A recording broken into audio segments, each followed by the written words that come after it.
Welcome to Picks with the Professor, the show where a real statistics professor and his cousin gives you sports betting tips. I'm your host, Professor Sides. For the latest updates, information, and picks, you can follow me on Twitter at Professor Sides. You can follow my cousin on Twitter at Cousin Jared. This college football episode covers select games from week 4 of the 2022 season. I can't believe we're on week 4 already. Also, if you're new here, I built a mathematical model that predicts what the spread should be for every FBS college football game and information along with each team's power rating and a graded A, B, or C pick, either now or coming later, for every game is available in the Google Sheet that is linked in the show's description. That doesn't mean we recommend you do the same, as our goal this episode is to share key information about this week's games, give you a few things to think on, and explain why certain plays are being made in order for you to come up with picks that you are comfortable with. We never recommend blindly tailing or fading any pick, but rather to hear the justifications and thought processes to make sure you're fully on board with us or against us before investing your hard-earned money. And as we go through the plays, remember that there are no locks in gambling, so I'll give you our loves, likes, and leans to indicate my confidence level with respect to scaling wagers. Because Jared will also be utilizing a weighted unit scale this college football season. And as always, please remember that good and bad variance will occur. So as much as I'd like to see you be profitable every week, that is an impossible reality for any gambler. Cousin Jared, I feel like I had a lot of bad luck this week and still not that profitable. So I was very pleased to be profitable. And I felt like I had like 2 games kind of luckily go my way, and I had about 8 that didn't. Including all of the like almost backdoors that didn't happen. Like I was on the can I get one? Like Notre Dame would have been the stupidest backdoor ever. Yes, and yes. I picked it. And of course, as it happens, I'm like, I don't know if he was down or not, but I'm like, that would have been amazing, and not to get, before that too. Not to get too technical, but I think the stupidest backdoor ever was Clemson against Florida State last year. That one was bad. I got Clemson to cover, but that's maybe I was on Florida State, and so that may have been one of the genesises of talking me out of Clemson, and I failed, and you won, and I lost. So there you go. Yeah, we started off a fun string off of Clemson, but it was another fun week. I mean, as you mentioned last Speak for yourself. It was a fun week for some people here. It was a fun. Hey, you went to a game and saw your alma mater win. That is true. That is true. And I have to say, for losing a play like I did Purdue, I have to say, like, they gave it their all to lose that game. Yeah. That was like of all the things I saw this weekend, that game, them losing it all the ways, all the specific things they had to do to give that game away was very impressive. Yeah, we talked about that on the Discord. It was like they had to do this and this and this and this, or they could have done that instead, and this and or this and this, and that one was really impressive. If you're with us on Patreon, I had 4 college football plays today, 1 for each time slot. Went 3-1 in those, and then I gave out at the end. I said, hey, if it's a good day, maybe tease A&M. Tease Miami up to 12.5 in the under. And I said, I don't really like teasers in general, but like a low scoring game like that, getting a lot of points makes a lot of sense. And sure enough, that was never in doubt because neither team decided that scoring points was what they wanted to do, which we kind of saw coming. Yeah, definitely not A&M. They were not interested in the points. I can tell you that. Miami, I think, had some general Miami moved the ball, but like they stalled out a lot. A&M was just like, and missed, had a missed field goal. Had a missed field goal and the blocked field goal, and either one of those would have covered the Miami play as well. So, all right. Well, that's enough about last week. We got a lot of games to talk about this week. Some reminders: please hit that like button if you're on YouTube. Also, if you are yet, please consider subscribing or following.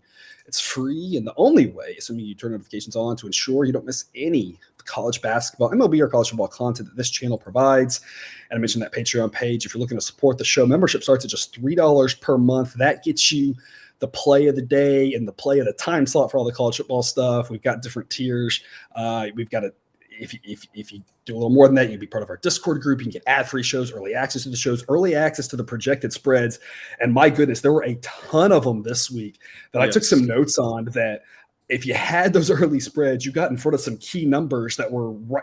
They've only moved 1 point, but they moved on the other side of some key numbers. I'm talking about it this week and point out and be like, hey, if you had the early spreads, you'd have had some much better numbers here. A lot of them this. I feel like every week there's a lot of them. This week there definitely were a lot more. But we'll get to those games here right away. All lines courtesy of Bet Online. Sign up link in the show description. And current as of the time of this recording, it is late night, Sunday night, September 18th when we're getting going. We're going to start off with one of the weekday games, Friday night, Virginia at Syracuse. Cousin Jared, Virginia We talked about them on the season preview episode. I think we had higher hopes. We were down on Virginia, but yet we had higher hopes for them being more fun, better offense, and they've really struggled this year.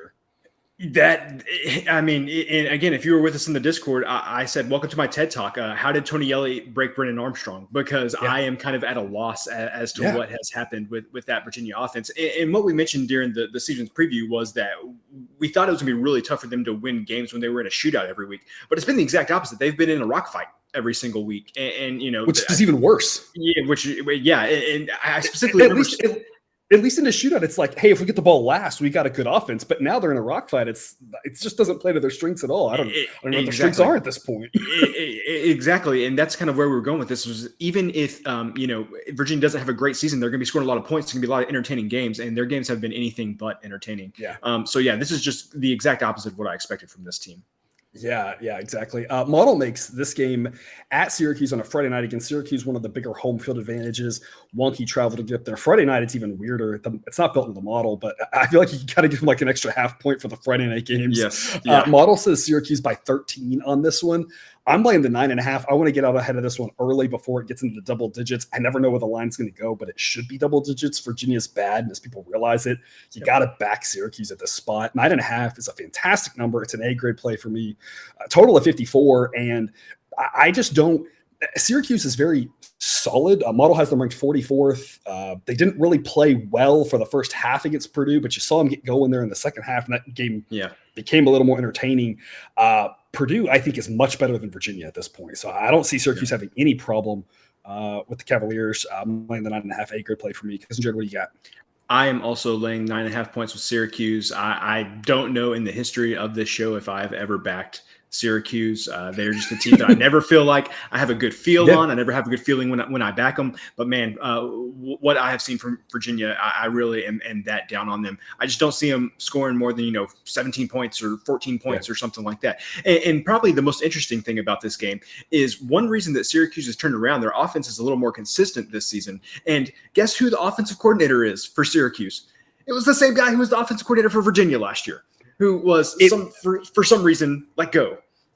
It makes you wonder about what's going on here. I mean, it's inexplicable. So I think there might be a lot of Virginia offensive players looking over to the Syracuse sideline and thinking about what might have been if things hadn't changed. So I'm laying the 9.5 points to Syracuse. I just don't see how Virginia scores enough to stay within that number.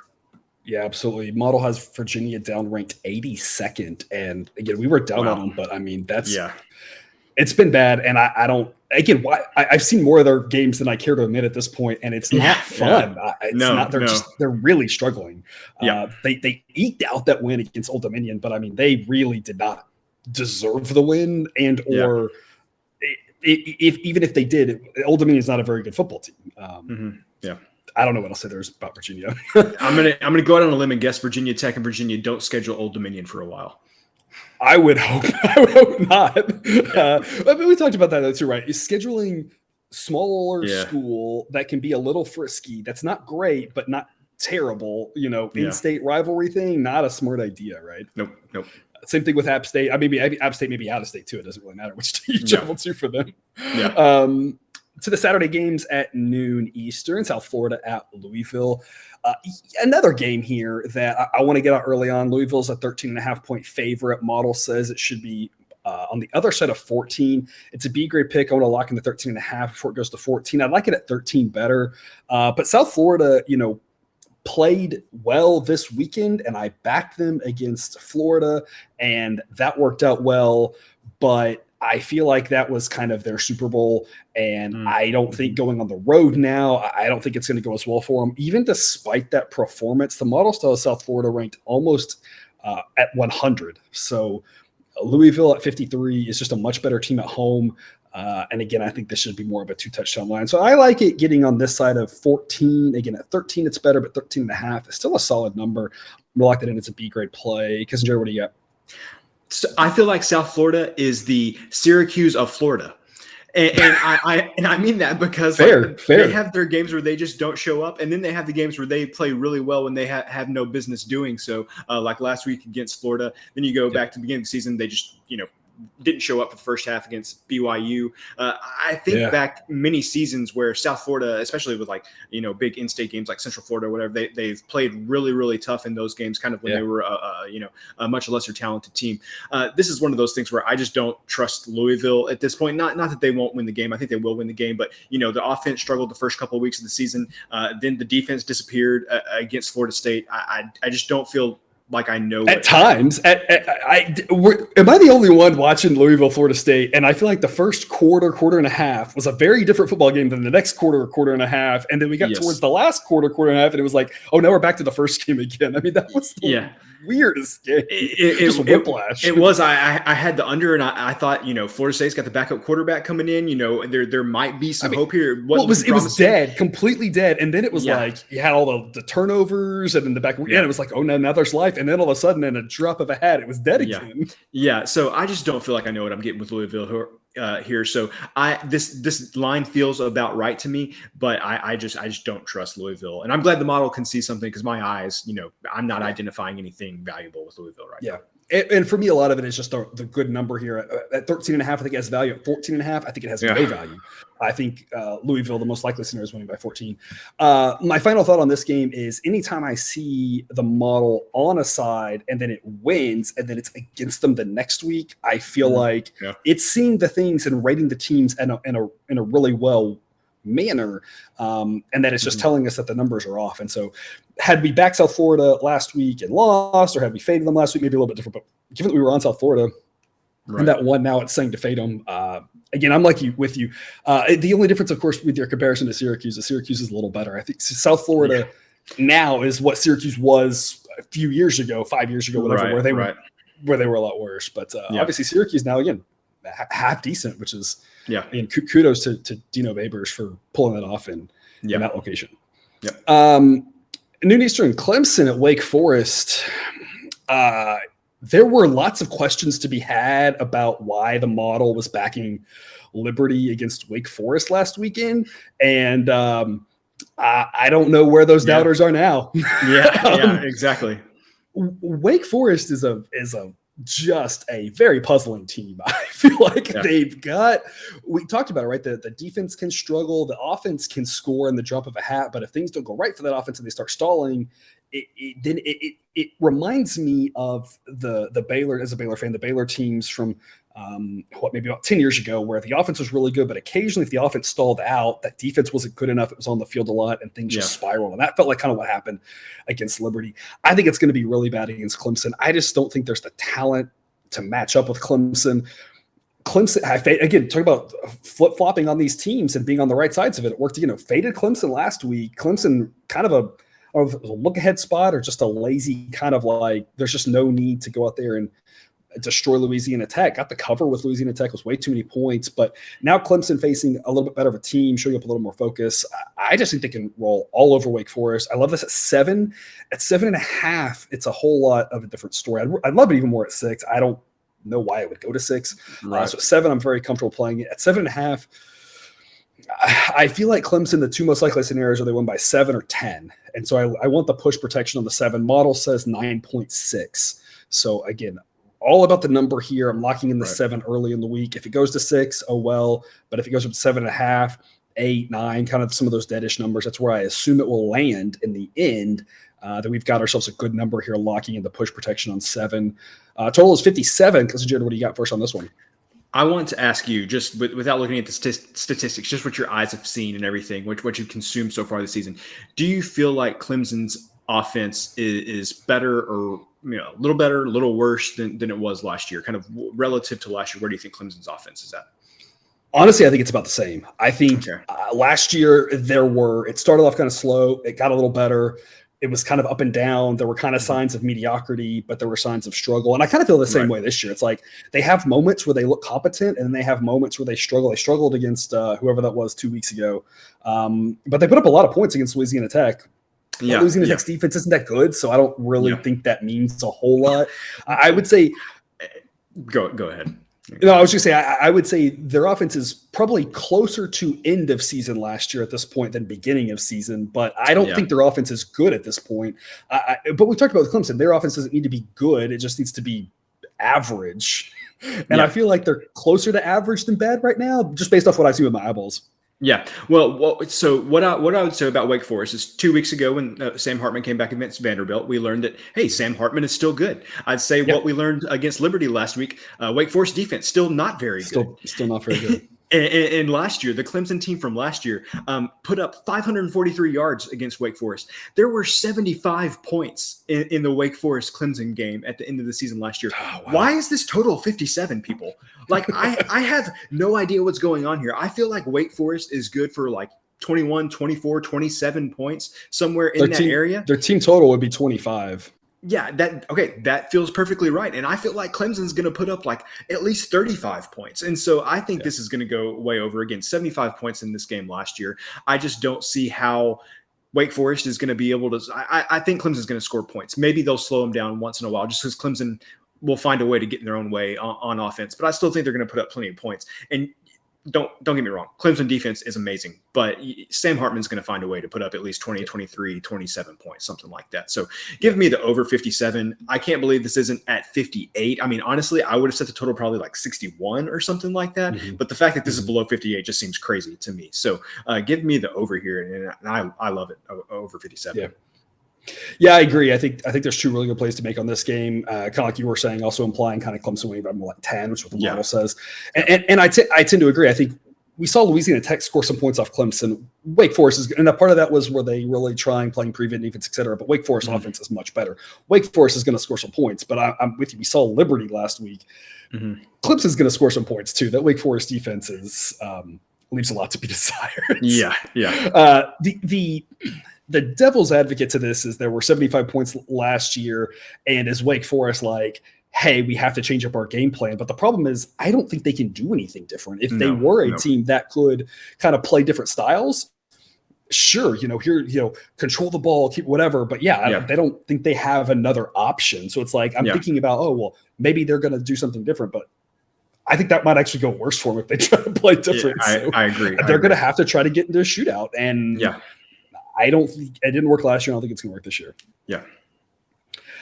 2 p.m. Eastern, UMass and Temple. This is shockingly not the worst game of the weekend.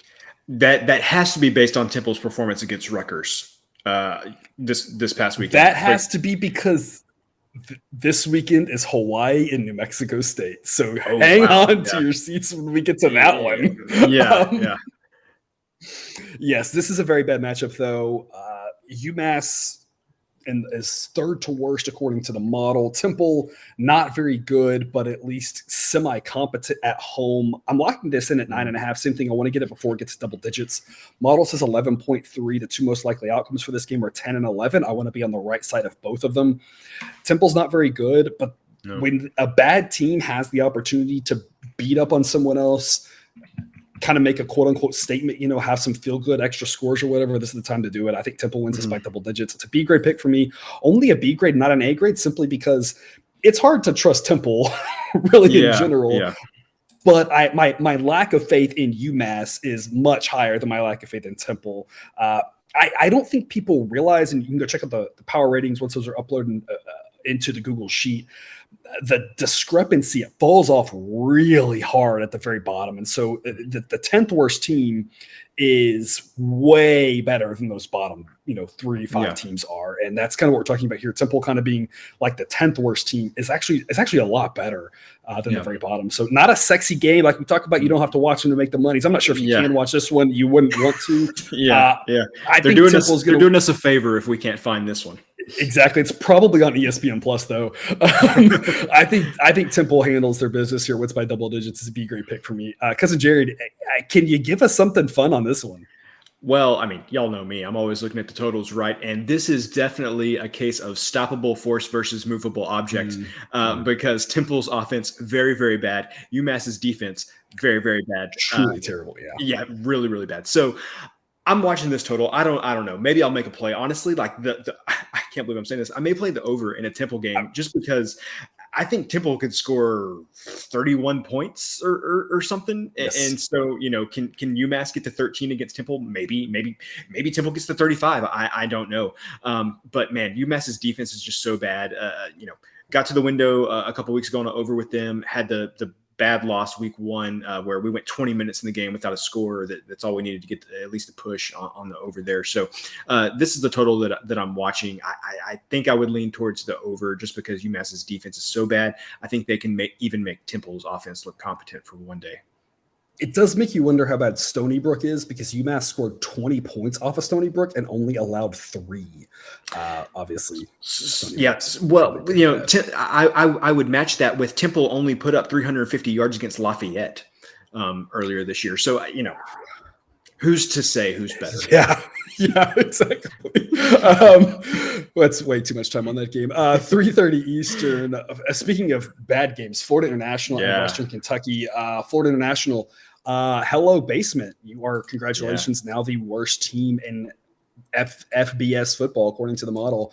Western Kentucky, a whopping 27.5-point home favorite. Again, I think this is another case where people may not quite realize just how bad those bottom teams are and how much of a drop-off there is. Model says it should be 31.5, so it's an A-grade play for me on Western Kentucky. I'd really like 27, have that push protection on that number, but I think the most likely scenarios here, especially according to the model, are 31, 32, 34, 35, 28 were winners in all of them.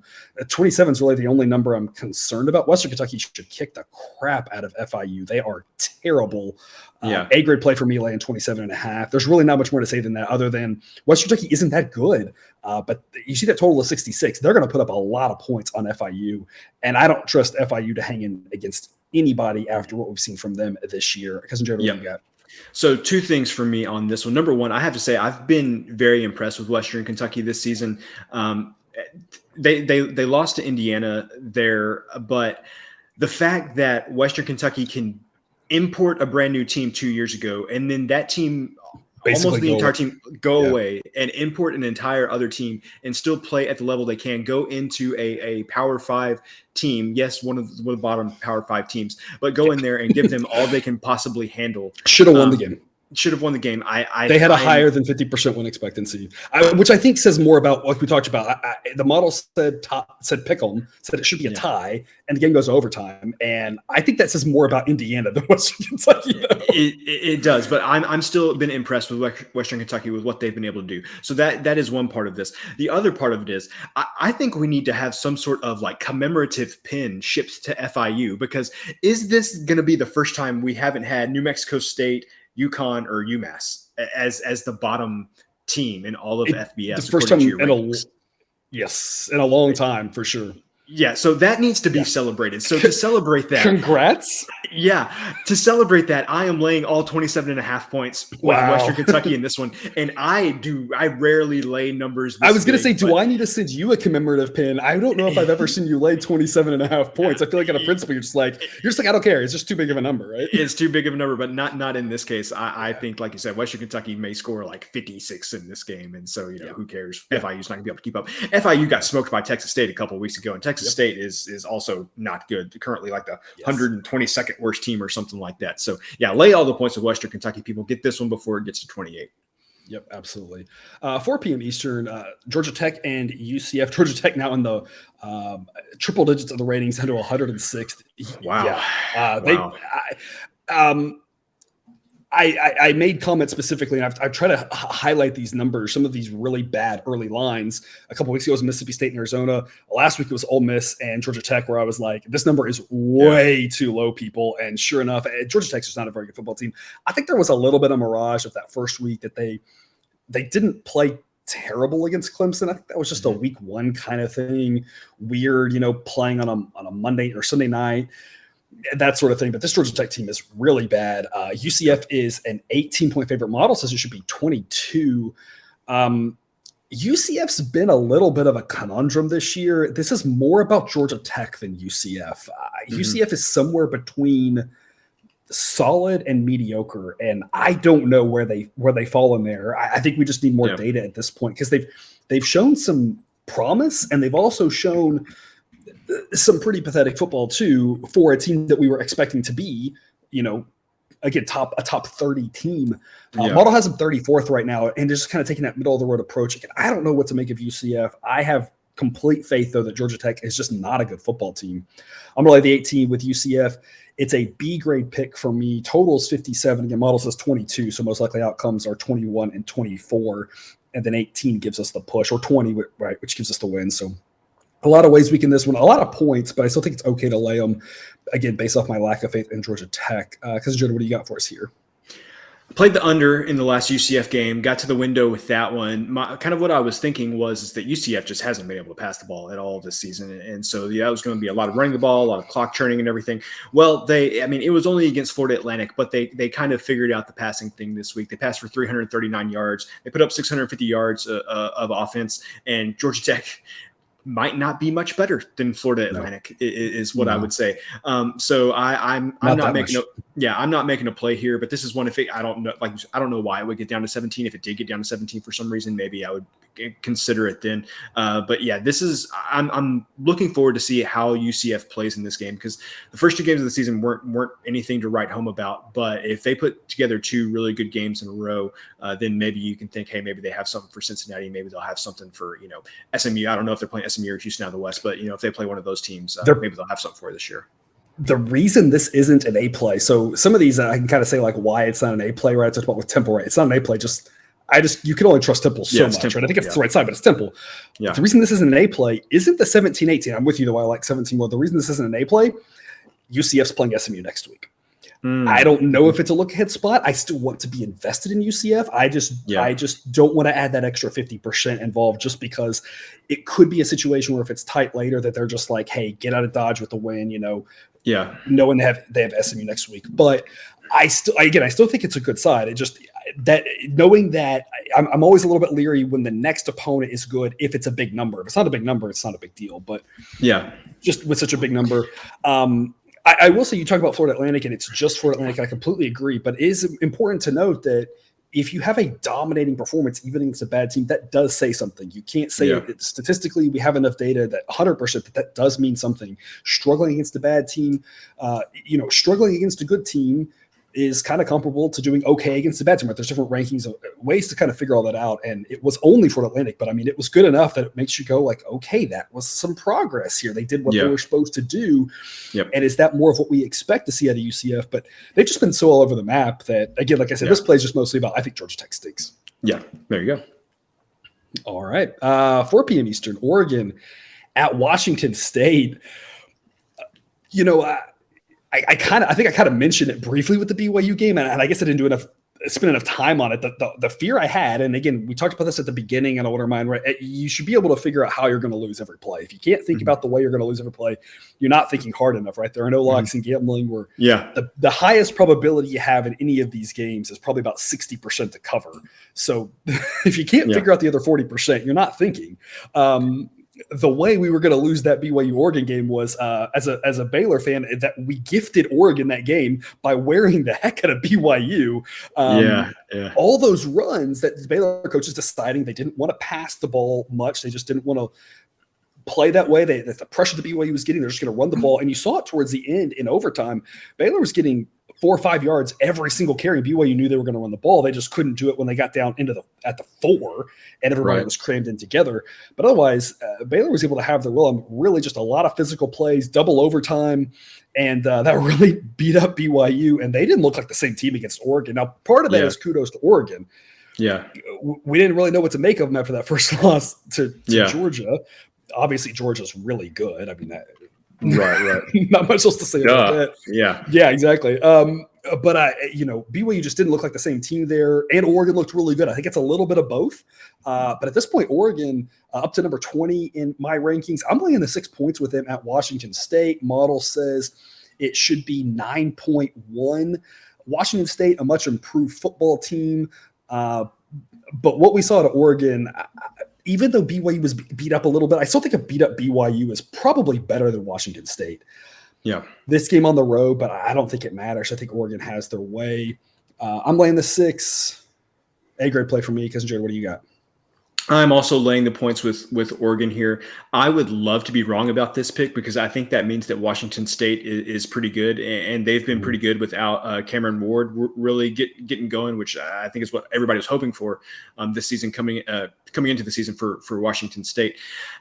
If Bo Nix plays like he did against BYU, where he is just looking at his stats right now, 13 of 18, 222 yards, 2 touchdowns, and the team rushes for over 200 yards. If you're going to get that every week from Bo Nix, and he's not going to have a lot of turnovers, not be doing crazy stuff out of desperation, Oregon's he becomes the quarterback we always thought he'd hoped he could be. Yes, exactly. Which is high ceiling. Always had a high ceiling. Yeah, and so if that's how Bo Nix is going to be this season,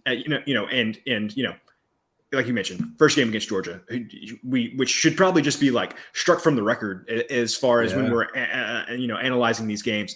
So I liked what I saw from Oregon against BYU, and even though that was a worn down BYU team, I will grant you that. I think that I just think they're going to be able to. Yeah, I think they're going to be able to have their way with Washington State. And again, if I'm wrong on this, that's great. A good Washington State is good for college football. But I just don't see them being able to keep up with Oregon here. Yeah, I agree. Like Oregon looked, like I said, it was partially worn down BYU. It was partially, I think, that BYU was worn down from the game. It didn't have a chance, really.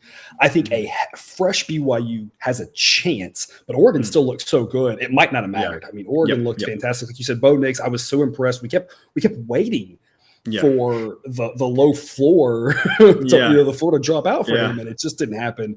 So kudos to him. This is one of those games talked about. Again, there's a lot of them here. A couple of them we're skipping this episode because the numbers aren't good right now, so we'll talk about them later in the week. But this one on the opener, it sat around 5.5 for a while. So if you got that in at 5.5, then you're able to win if Oregon wins by 6, which is a quasi key number, as opposed to we are just going to push it. Still think 6 is a great play. I'd still play it up to 7. Again, model thinks 9 or 10 is probably a better number for this one. Model might be underestimating Washington State a little bit, but honestly, it might be underestimating Oregon a little bit too after last week. So if it's underestimating both a little bit, then it's going to kind of balance that out. Also at 4 p.m. Eastern, Tulsa and Ole Miss. Again, Ole Miss, I don't know what else to say there's to say about them. I like them. I've been on them all season. I know I'm not the only one. I'm going to lay the 20.5 here with Ole Miss. It's a B grade pick. This is another one that if you had gotten it on the opener, you would have had a slightly better number. This one was at 19.5 for a while. And so then you get the win on 20. Now at 20.5, we're going to get the loss on 20. Again, 20 kind of like 6, kind of a quasi key number, 21 more likely, but 20 still very possible. I think that 20.5 is still a solid number because I think with the fact that Ole Miss just scores touchdowns so often and so easily, 21 seems more likely than 20. But again, a little bit better number if you got that earlier. I like this pick. It's not an A grade because of, I believe, Ole Miss's opponent next weekend. They're playing Kentucky. And so that's obviously a big matchup. So again, it's one of those where I like it, but again, big number. I just don't know how the second half's going to go. But Ole Miss is a much better team than Tulsa at home. I think that this should be a much higher number. The model says 25.5. So the model's thinking, 24, 27, 28 are more likely outcomes in this game. Again, I think it's the right side, but I'm happy with a B grade pick just because I'm not sure if they're looking ahead to a huge game against Kentucky next weekend, which should be a lot of fun. Total of 62. Cousin Jared, what do you got for us? First thing I thought on this game was the over, because I was thinking any team that can give up 30 some odd points to Wyoming probably deserves to have the over looked at when they're playing Ole Miss. But the thing is that when you go back and look at that game, Wyoming had a couple of defensive short fields they were able to work with. Had I think like a blocked punt return for a touchdown, something like that. Blocked field goal. And so it was one of those things where the box score may not completely tell the entire truth there. Also, I like what you mentioned about Kentucky.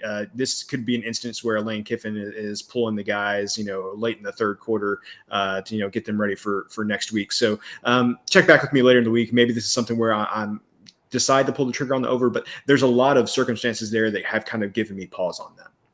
And I think you have to, try to assess the second stringers, which is really hard to do for Ole Miss on offense and defense, because I think that Ole Miss is going to run away just like they did against Georgia Tech.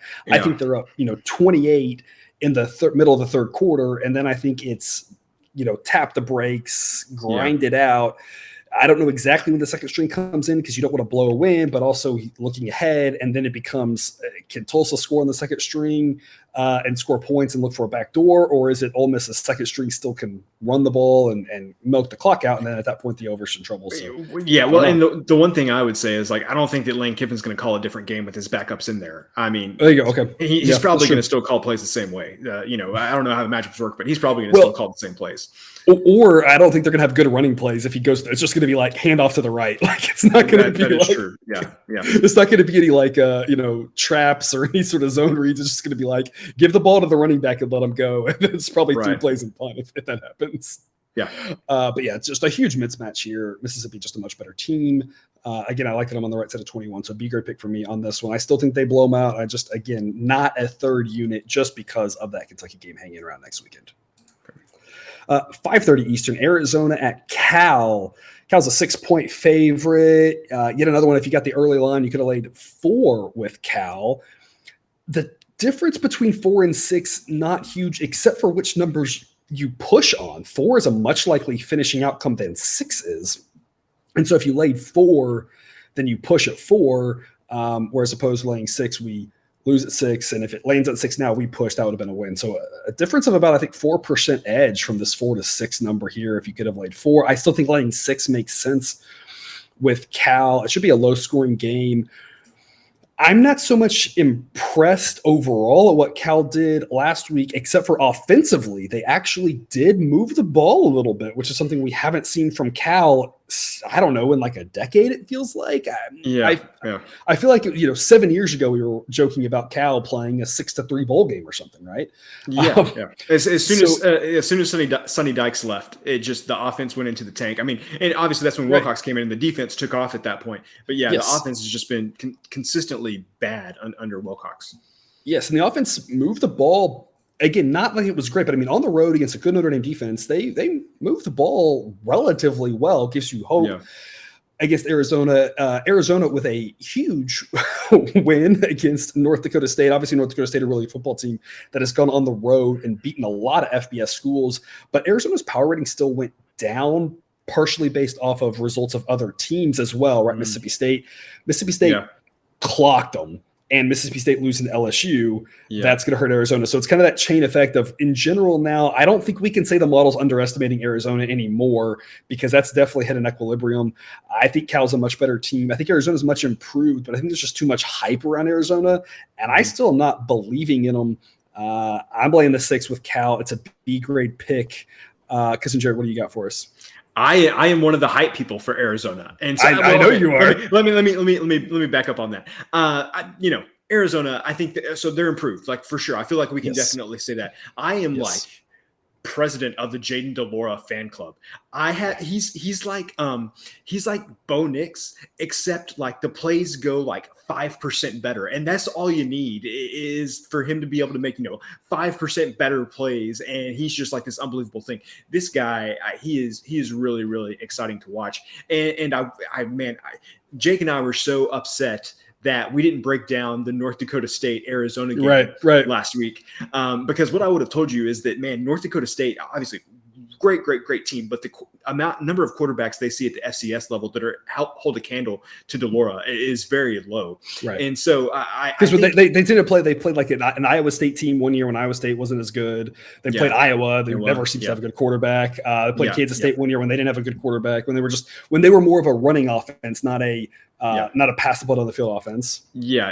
And so I think we're going to have a situation here where we know what Cal's defense is bringing to the table, but man, DeLora, I think, may be able to just make enough plays to keep this game close, because Arizona's defense is nothing to write home about, but I mean, we just have years of evidence to say that Cal's offense probably isn't going to put the team in a position to just run away with this game.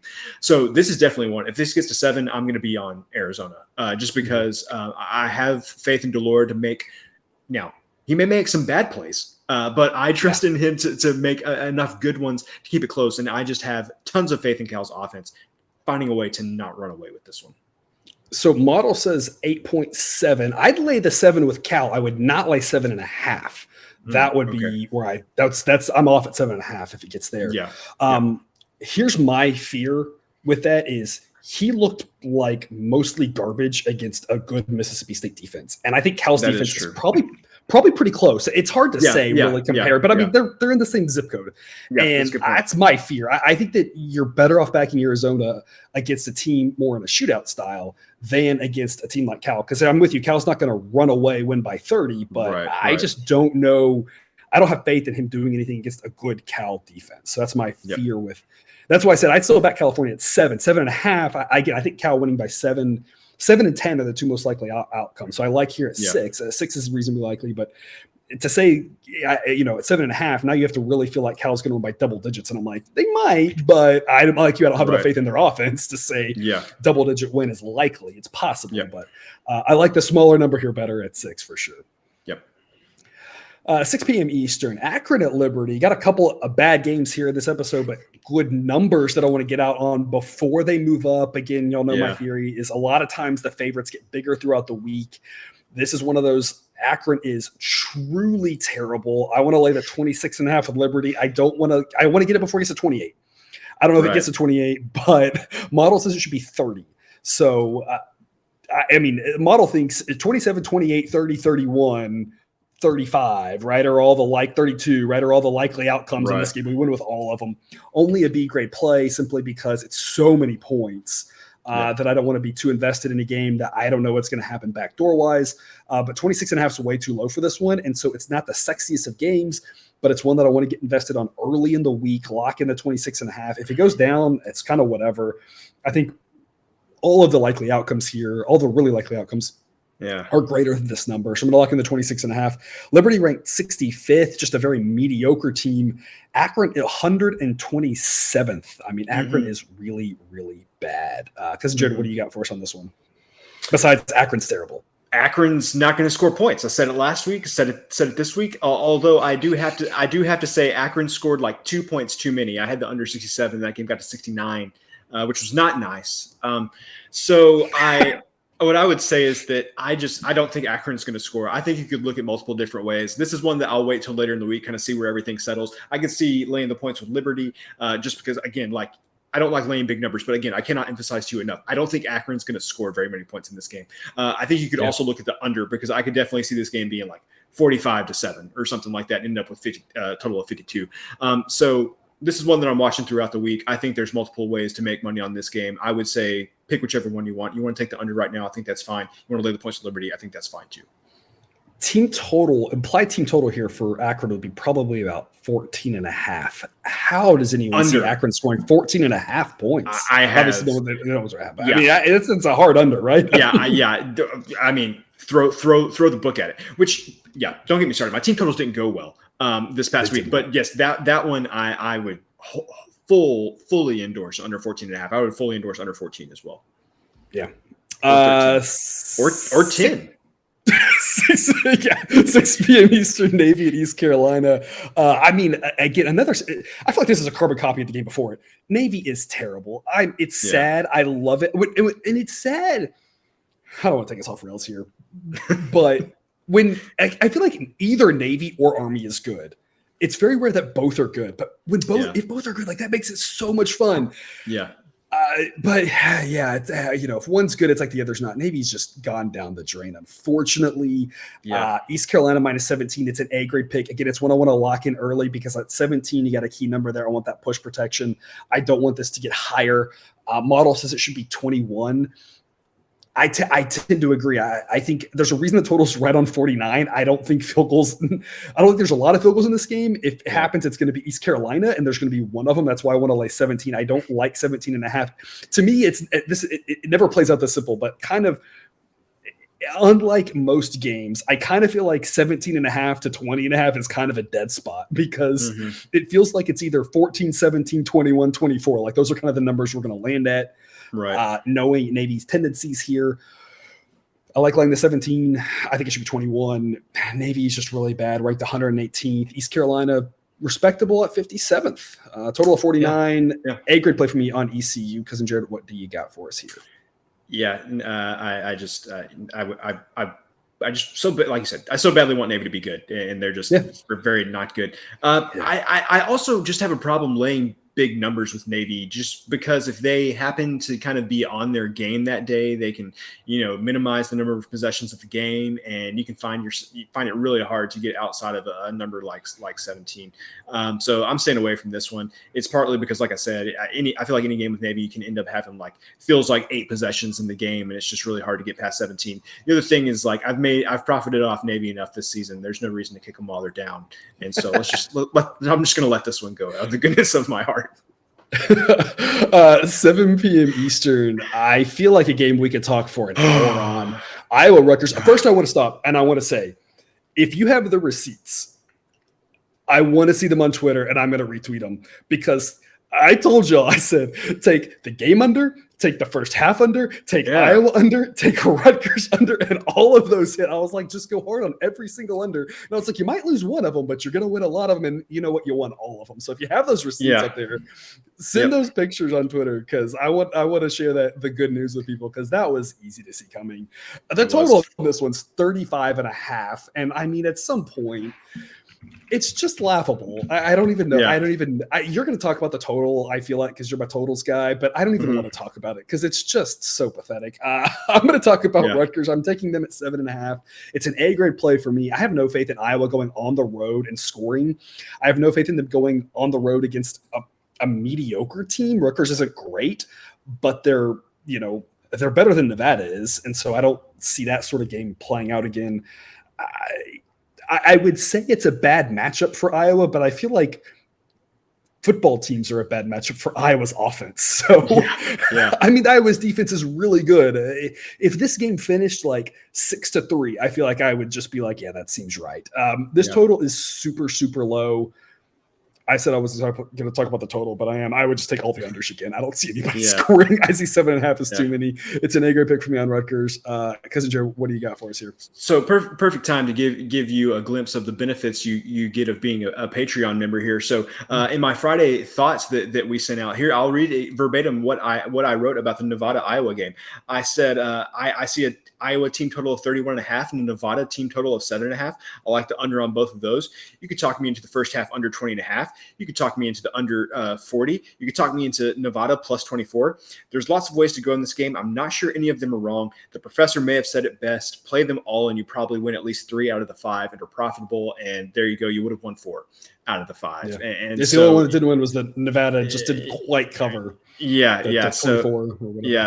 just a little example there of kind of what you get being a Patreon member. So man, you kind of said everything I think there is to say about this game. 7.5 points in a game that only has a total of 35.5. That's like getting 10 points in a normal game, I guess. That's what it feels like to me. That's what it feels like to me. Again, I don't see how I just don't see how anybody scores in this game. What I will say about Rutgers is, they're not fun to watch at all. But when it comes down to it on offense, who do I think would take a little more risk on offense to try to score some points? I think it's going to be Rutgers. It may blow up in their face with that. Iowa defense. It would be anybody. No, Iowa's not going to take any risks. They're going to have a 4th and 3 from the plus 39, and they're going to be like, you know what, we're going to punt. And it might work out because they might punt to the 1. Their punter's amazing, and they might get a safety out of it. But also, and that might be their best way to generate points. Trying to punt into the 1 and get a safety. But you say, anybody's going to take more risk on offense than Iowa is. Yeah, and so I guess what I'm getting at is I feel like Rutgers. I know the Iowa defense is really good, but Rutgers just needs 1 or 2 big plays in this game, and they're probably going to win. And not even talking about the cover, they're probably going to win.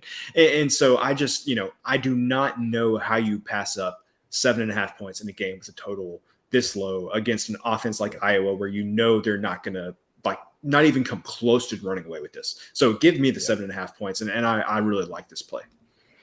Yeah, now like I said, I love the under as well.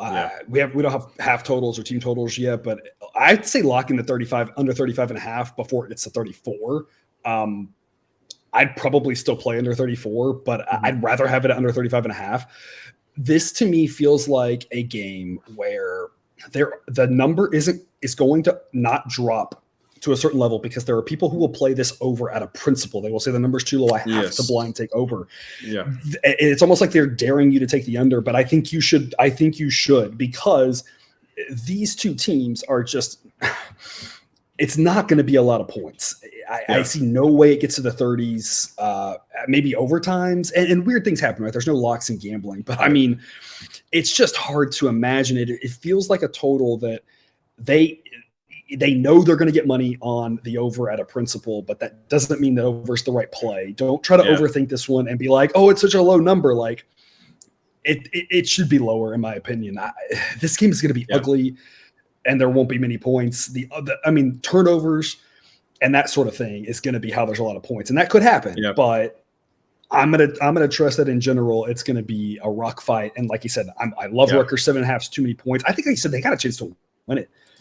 Yeah, money line maybe a tiny bit worth a shot there as well. It's going to be an ugly, low scoring game, and who the heck knows who's going to win in the end. But it feels like a 6-3, 10-7, ugly type football game. Yeah, 100% agree with you. Yeah, 7:30 Eastern, Miami of Ohio at Northwestern. This gets the early nomination for most confusing line of the week for me. Like, Northwestern is bad. We thought maybe Northwestern wasn't bad because of the Nebraska thing, but I feel like we got off of that opinion really quickly. But why did the odds makers not? To have Northwestern favored by 7 here makes no sense. Miami of Ohio is not great, but they're not terrible. In fact, the model says Miami of Ohio is the 100th best team and Northwestern is 101. The model says these two teams are even. So why is the home team laying 7? We are having to lay a price here right now at getting the +7, but if it's +6, +6.5, +7, +7.5, if you have whatever, take the points with Miami of Ohio. Yeah, take a flyer on the money line. It feels just like the Western Kentucky Indiana game where there's so many points. Take a flyer on the money line. It didn't work out for us, but it's going to be tight late. It should be low scoring in this one, and who the heck knows who's going to win? So those plus odds offer a lot of value. Again, model says this should be Northwestern -2. I'd be happy taking a field goal. The fact that they gave me 7, I'm like, I don't know what's going on here. Let's just take the 7 and be happy because this line is confusing as can be. Cousin Jared, what do you got?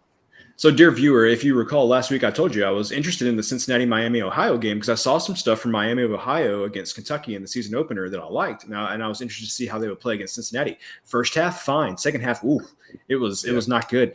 But the thing is Northwestern is not very good at all. When I saw this line, I was shocked that it was 7 points because I feel like you've talked about how the model does a good job of taking in all of the inputs from the game, from the beginning of the season and kind of, allocating them appropriately, how we should kind of assess each thing.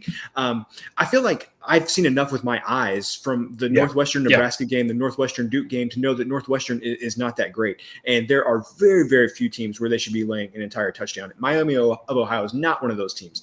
The other thing I would say is, the -125 bothers me. Like that's a steep price to pay. But I do recall you, Professor, telling me or telling the audience at some point earlier this season that sometimes it's worth it to pay to buy onto the key a 7, but not necessarily worth it to buy off of the number. And so that's another way that I rationalized this in my head was that, hey, it's basically like I'm paying a little extra to be on the 7 here, and so I'm fine with that because I don't trust Northwestern's offense to run away with this game. And to clarify, I would never buy the point because they're going to charge you more than it's worth. But if you're shopping around and you have options, I don't mind going to the place that buys you onto the key number than off. As in, I don't mind buying onto the +7 or paying more for the +7. If I'm shopping around, I would take +7 rather than +6.5, but I would take +7 at better odds than +7.5 is what we were talking about. The same thing holds for 3, absolutely. That I don't mind paying a little bit more as I'm shopping around to get onto the key number to get that push protection.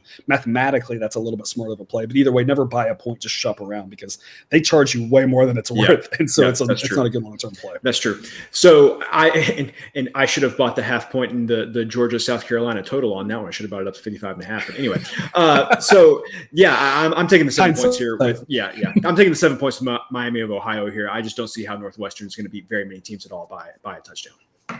Yeah, I agree. I completely agree with you. Like you talked about too, it's not just the model seeing this, and we like to rely on that. How it synthesizes things does a really good job for the most part. Maybe not every single situation, but 8 times out of 10 or whatever. But we can see it with our eyes, and it's not any different though than what we talked about with Nebraska getting too much love too. It's like that first game.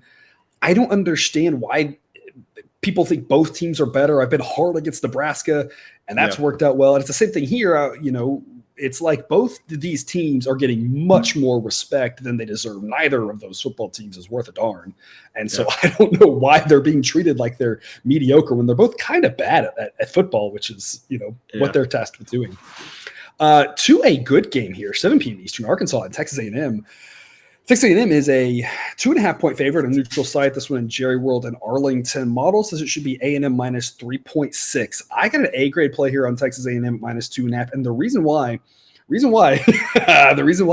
model thinks that A&M winning by 3 or 4 are the two most likely outcomes. Those have a lot of probability weight. And so I'm on the right side of both of those here. Teams don't tend to win by 1 or 2. Now, the odds of winning by 2 have gone up in recent years, especially this year with the changes to the overtime situation. That's kind of the fear here, is that A&M might win by 2 in a third overtime or something like that. Otherwise, though, or weird situation with a bunch of field goals, right? I was looking at that Miami game, and I was like, there's a way this could end up where somebody wins by a weird number that we're never thinking of. Those situations aside, 3 and 4 are the most likely outcome, and I'm on the right side of both of those here. I'm laying it with A&M as an A-grade pick. On the right side of 3. 3 is still solid at 3.5, though. I feel like it's lost a lot of value because now you're splitting right down the middle of the 2 likely outcomes. So I'm not laying 3.5 with A&M, but 2.5, I think is a really good number. It's a small differential between the model, but a really important one. I'm not a believer in Arkansas. And Cousin Jared, I know you're not a believer in A&M. I'm not a believer in A&M either. I'm just not a believer in Arkansas. I said it from the beginning of the season. The model isn't either. They didn't impress against Cincinnati, and Cincinnati's looked a little bit sleepy at times too. I expect there's a lot of hype around Arkansas. I'm just not sure it's justified just yet. Model ranks Arkansas 29th, A&M 18th, so A&M's a little bit better of a team. No home field advantage here, because Jared, you've been to this game often. I feel like there's usually like a couple more A&M fans than Arkansas fans at this game, and so maybe a tiny bit of an advantage for A&M, but only maybe like a quarter of a point or something like that. Total 48. What are your thoughts on this one? Well, everybody knows where I'm going. Just to get it out of the way, I'm going under 48. It's a smart play, too. Yeah, it's a really smart play. Yeah, I love that one, too. Who's going to score in this game?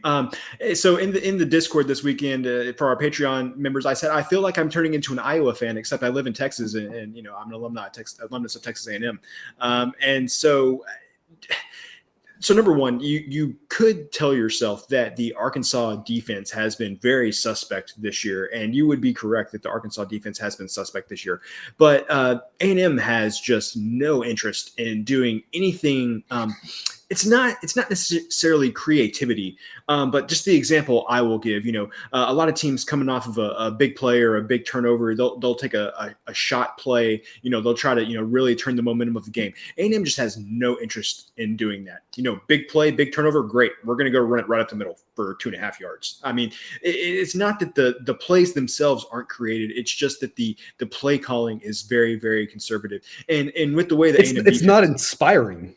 Yeah, well, yes, that is accurate as well. And just with the way the A&M defense has been playing, I don't see Arkansas putting up very many points in this game. So, I could see either team winning this game by 3-4 points, something like that. But either way, I don't see anybody scoring very many points. And so I feel like the under 48 is very safe. I can't believe that we're getting under 48 after what we just saw with the A&M Miami game, where the total opened at 48 and got all the way down to 45 and a half, maybe is where it maybe closed at. But yeah, this just seems like way too many points.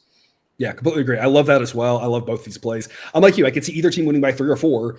I think A&M's slightly more likely to win, which is why I'm totally happy laying 2.5. And again, it's a very different story at 3.5. 3.5, not the same thing, but the model thinks A&M's a little bit better. And so, again, I think it's a smart side, but I, again, completely agree with you. 48 being a quasi-key number here for the total. Under that makes a lot of sense, but I'm like you. I would still go under even lower numbers. I wouldn't overthink it. It's more exciting. You got better value. You can invest more units, et cetera, if you're on good numbers on the right side of key numbers, et cetera. Yeah. But I mean, okay, I'm going to put you on the spot here. What number would this have to be? And not that you would literally invest your money, but what number would it have to be where you would tell people to bet the over on this one? I mean, where I feel comfortable betting the over. 34? Maybe. It would have to be 31. Really really low. Sure. Let's say 34. It would have to be really, really low. Right, which is again is an indication of if this number comes down, we still recommend the under. It's just the better key number you can get, the higher probability is, the more important it is, that et cetera. It's just, it doesn't mean don't bet under 47. It just means we like under 48 even more. Yeah, well, 44 is where I would be like, think about it. Like don't just blindly play the under at 44. That's where I'd be like, hey, just let's think about this for a little bit. Okay. That's 4 points away. So hopefully it doesn't get that low and everyone can get their under. It almost did last week, so who knows? And it should have been a lot lower, like we talked about with the last couple of weeks now. The more you think about these A&M games, it's like, again, we talked about, they just don't offensively. It's like they're not trying to score. And I know that's not true, but I don't know if it's false either. Which is a weird way to look at it. But they aren't trying to score, and they sure aren't trying to do it in a hurry, Yeah, exactly. 7 p.m. Eastern, UNLV at Utah State. UNLV, we talked about being much improved. We really thought UNT was going to make some strides after last year, and boy, were we wrong on that one. It turns out UNLV is the team making strides. UNT, we kind of thought that SMU game was a little bit of an outlier, and maybe that wasn't the case. Maybe UNT is just not as good as we thought either. And now UTEP has dropped a lot too. So from that beginning game where we were on UNT correctly, maybe that said more about UTEP than it did UNT. UNLV's outside now, inside the top 100. Utah State is not. We knew Utah State would crumble, would regress, would go down. We just didn't realize it'd be quite this bad. Utah State's down to 111th. There's 20 teams between these two teams in my rankings. Model says UNLV should be a 5-point road favorite. I'm going to lay the 3 with UNLV. It's an A-grade pick. I love it at 3 here because you're pushing at the most likely ending of this game. 4 being the second most likely where you win. Model says 5, so I think 6 and 7 is pretty possible too. I have no faith in Utah State. I liked what I saw from UNLV this weekend. They looked good. Again, I think part of that was UNLV might be a little bit better than we thought. UNT a little bit worse. I think it's kind of equal credit there. And I think UNT, it's hard to say that Utah State is drastically different than UNT. One might be a little bit better than the other, but they're in the same ballpark of non-inspiring teams. I mean, if UNLV shows up and plays like they did this last weekend, I think they're going to have a field day with Utah State. Maybe a little bit tougher environment to play, but I think UNLV is a much better team. I'm going to lay the 3 A-grade pick. Do have to lay minus 120 for it, but that's fine because, again, we talked about being on that key number is important. Total 62. Cousin Jared, what do you think? Okay. I have the season win total over for Utah State, and not saying anything that has to do with the play, but I'm just telling this for illustrative purposes. I was high on Utah State coming into the season. After seeing the way that UConn hung around with them, and obviously the loss to Weber State there, I am laying the points with UNLV here because I think that there is going to be limited time for us to capitalize on how bad Utah State really is. Agree. And so this is one of those things where like this pains me because I thought that Utah State was going to be better than they were, but I'm ready to say they are not. And let's try to capitalize on that now while we have the chance because the times are going to be slipping away here, people. You try to buy out of that season win total this weekend. Yeah, not specifically what I'm trying to do. But. Yeah.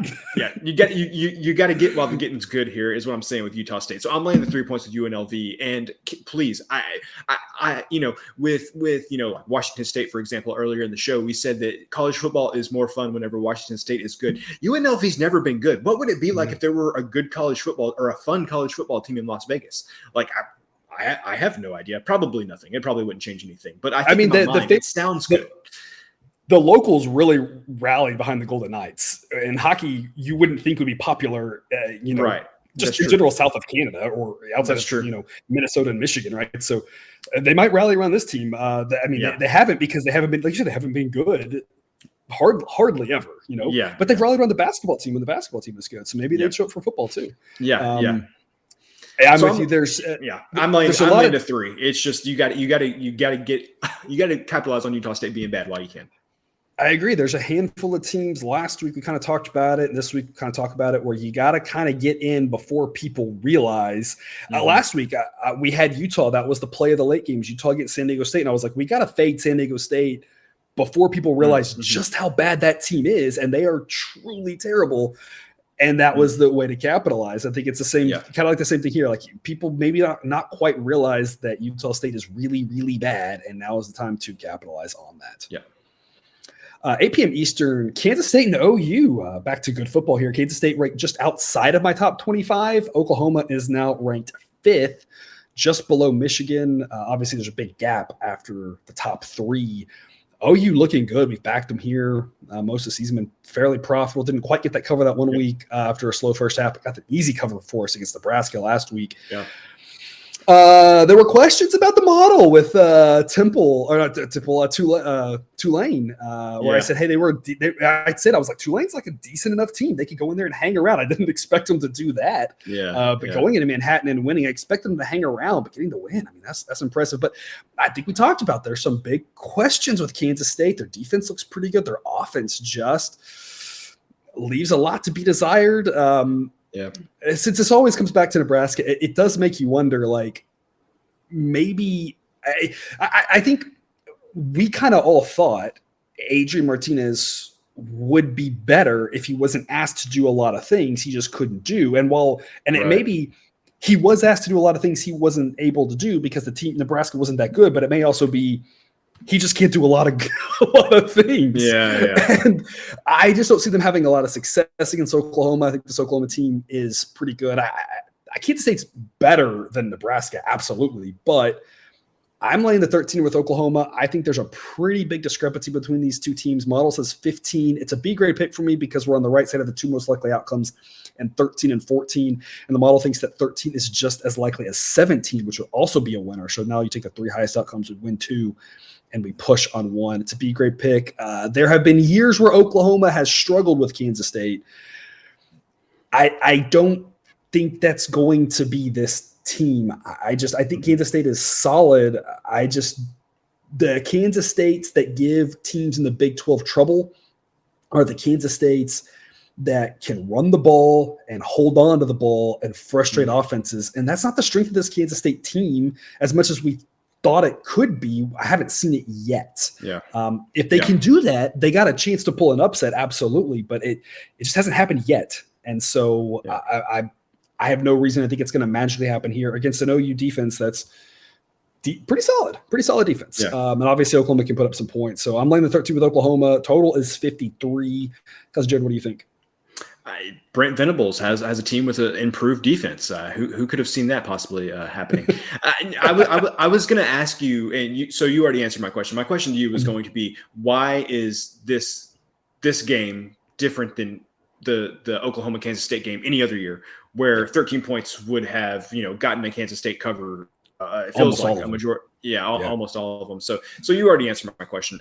But you're not going to be able to talk me into playing this game. I've seen this one too many times where it feels like Kansas State should get run out of the building, the athleticism, the talent of Oklahoma, yada yada yada, and then Kansas State just kind of does their thing and hangs around in the game. So no play for me. But you answered my question before I even posed it. So clearly you can anticipate what my words now. Well, I mean, it's the question that I feel like should have been on everyone's lips, right? Is why is this different than it? I don't know the exact numbers, but Kansas State's hung in there a lot with OU, and it's like I said, I think it's been their offense has been able to move the ball, frustrate Oklahoma, right? But I think this Oklahoma defense being better and this Kansas State offense not being good, I think it was a good matchup for Kansas State with different teams. I just don't think it's a good matchup now with the way these current teams are. So, like I said, that's enough confidence to lay the 13 with OU. 3 late games that we're going to talk about in this episode. 10:30 Eastern, Utah at Arizona State. Oh boy, where do we start with Arizona State? We all liked Eastern Michigan and all those points. We said that 20.5 was way too many. The model said it should have been 19 or something like that. I mean, Arizona State should have won that game. None of us were surprised we won that pick. We were all surprised that Eastern Michigan just won the game. And apparently, like with Nebraska, we learned the answer of what does it take to get a coach fired here. The Herm Edwards situation was a disaster. I've talked about it a lot. It was just nonsense from the beginning. It didn't seem like it ever was going to work, and it never did. And I don't know why people thought it would. It made no sense from the start. I think I expect a little bit of a bounce back from Arizona State. They aren't as bad as they looked. And we always talk about when you fire a coach. When you fire a coach, you got to look at how good the team actually is. If it's a team that's not very good, when you fire the coach, nothing's going to change. If it's a team that's decent, then you expect a little bit of a bounce back because that's kind of just regression to the mean in general. I have to assume it didn't seem like Herm was a fun guy to play for. It didn't seem like the players liked it. I have to assume things are going to get better. It's going to be a much more fun week of practice. Utah is a very good team. I loved Utah last week. I just think 15 is too many points here. I'm going to take the 15 with Arizona State. It's a B grade pick. It can't be an A grade pick because I love Utah so much. They're so good. Yeah. But I faded Utah in week 1 and that worked out. Backed Utah last week. It worked out. And I'm back on the other side here. I think the fact that Arizona State lost to Eastern Michigan makes this a good pick on Arizona State. I think had Arizona State won that game, even if it was by 3 points, I think it's a little bit different of a story. But having lost that game, I think this is a much better spot to take them. I think 15 is too many. Total of 52. Arizona State is not good, but they're better than San Diego State. So I think they can at least hang in there. I don't think they win, but I think they can lose by 10, 13, 14, something like that. A lot of ways this gets to the window. Bigger pick for me on Arizona State plus 15.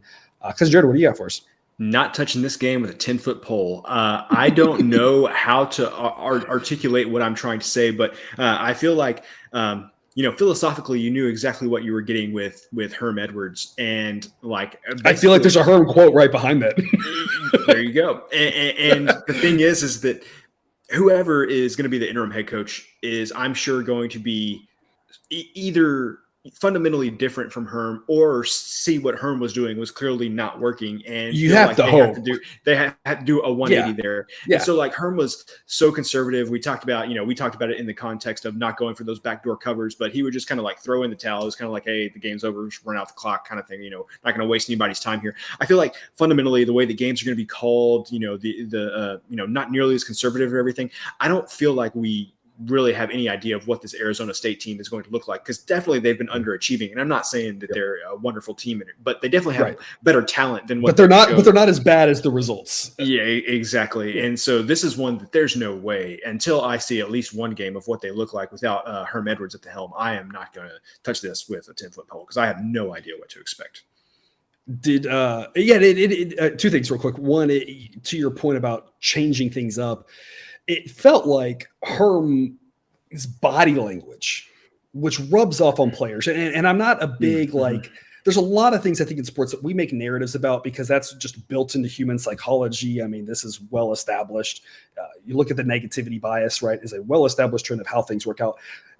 But, when you have a coach who it seems like something goes wrong and he just gets frustrated and just shuts in, throws in the, whatever, and is just disgusted with his team. I mean, the players are feeding off of this. Like I said, there's a lot of sports narratives I don't buy into, but I think I definitely buy into it looks like my coach doesn't believe in us. Right. And he's disgusted with us. And that matters in a sport like football more than baseball. Baseball, being an individual sport, you got to go out there and you got to do your thing. And it doesn't really matter what the other guys on the field are doing, because it's really an individual sport.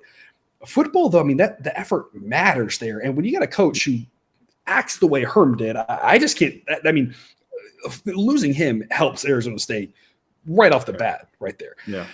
Second thing, aside from all that I wanted to say is, did you see the tweet from Eastern Michigan that they put out where you play to win the game? Yeah.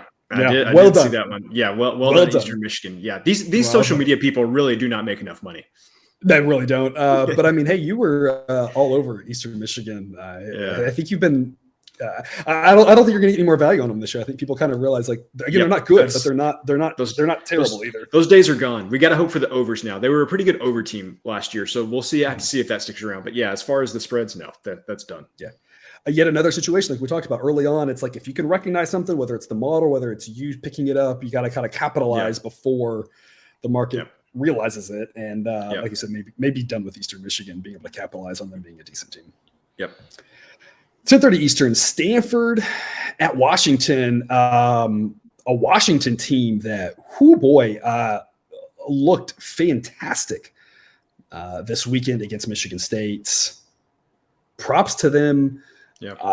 I don't know what else to say other than just, we thought Michigan State should be favored, and we were dead wrong on that. I mean, the model, me and the model got more things right than wrong, dead wrong on that one. Again, I think it's kind of like the Oregon BYU thing. A little bit of that was Michigan State, maybe not quite as good as the model was giving credit for. I said from the beginning, I think I was a little bit low on Washington. I just thought the difference was so big that it couldn't have been missing by that much. Yeah. Maybe that was wrong. At this point, the model, I don't know if it's a full believer in Washington yet, but I am. Model ranks Washington 28th, and I still think that's potentially too low, given what we saw from Washington. Again, their offense much improved, massively improved from how bad it was last year. Yeah. Model says this should be Washington minus 14.3. So model says it's okay to lay 14. I'm going to lay 12 with an A grade pick. Most likely outcomes here are 13 and 14. And again, if the model's low on Washington, then maybe the spread should be 16 and a half, 17 rather than 14 and a half. So I'm all over Washington. I don't think Stanford's very good. I faded them pretty heavily against USC. I think it's kind of a similar situation here. I think Washington can beat up on Stanford just like USC did. Cousin Jared, what do you got?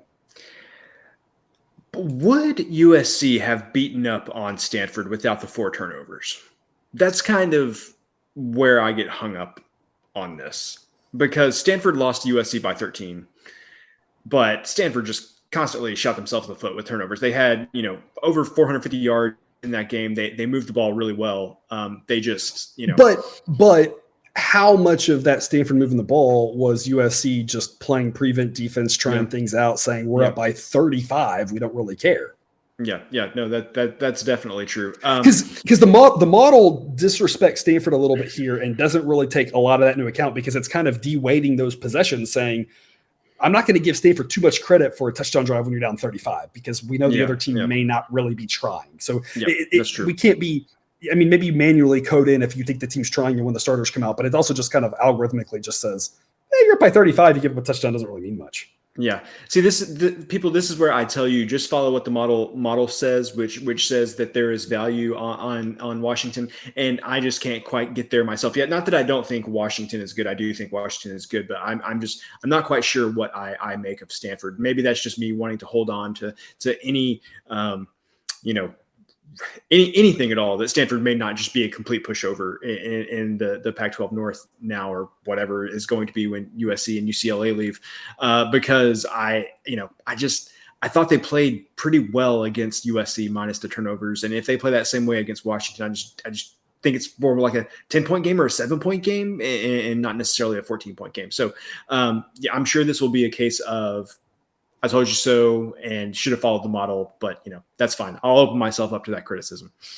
Like I said, I love the 12 here. I love 12 and a half as well. Yeah, that's true. That's true. Laying 14, I would lay 14 with Washington, but it would not be an A-grade play. It would just be I think the model might still be low on Washington. I think they could win by 14, 17, that sort of thing. But at 12 being on the right side of 13 and 14, backdoor's obviously a possibility as well. We know Stanford's going to keep trying and fighting till the end. So you can't, if Washington's up 17 late, obviously we're holding our breath. But I'm okay laying to 12. I think they're just a much better team than Stanford. I'm with you. It's fun when Stanford's good, but I don't think the Stanford team is very good. And I think Washington is pretty solid. Yep. Last one here for this episode, 10:30 Eastern, Western Michigan at San Jose State. San Jose State covering against Auburn. We were on them there. And like I said, that had more to do with Auburn not being very good. Had an A-grade play against Auburn again last week with Penn State. That one was pretty easy. Again, I'm telling you, it was Auburn just not very good, right? It's not about San Jose State. I'm on Western Michigan plus 4.5. It's an A-grade play. You win on the two most common outcomes of this game, which is 3 and 4. Should be a tight, relatively low scoring for college football game, total of 51.5. I don't know what happens, but give me 4.5 all day, every day. It's an A-grade pick. Both of these teams are bad. Model says Western Michigan's 104, San Jose State 105. Why am I getting 4.5 points? Two matchups we talked about today where back-to-back rated teams are playing each other, and the spreads are giving the home team respect as if they're a lot better, and the model doesn't really think they are. I don't think either one of these teams is very good, so give me 4.5 points. I think the right team is favored here. I think that San Jose State is the slightly better team. The problem is there is no way that this, in my opinion, this spread should be more than 3 points either way, because this feels like the game that you find on Fox Sports 2 or some FS2 or something at like 1 a.m. and you're like, wow, this is a really tight game. I can't believe that I still get to watch football at this time of night. I think this game is going to be close. Like I said, I don't think there's going to be very many points. I think it's going to be a low scoring game. But I think San Jose State is a better team. I like Cordero, the quarterback that they brought in from Hawaii. I think Hawaii misses him too.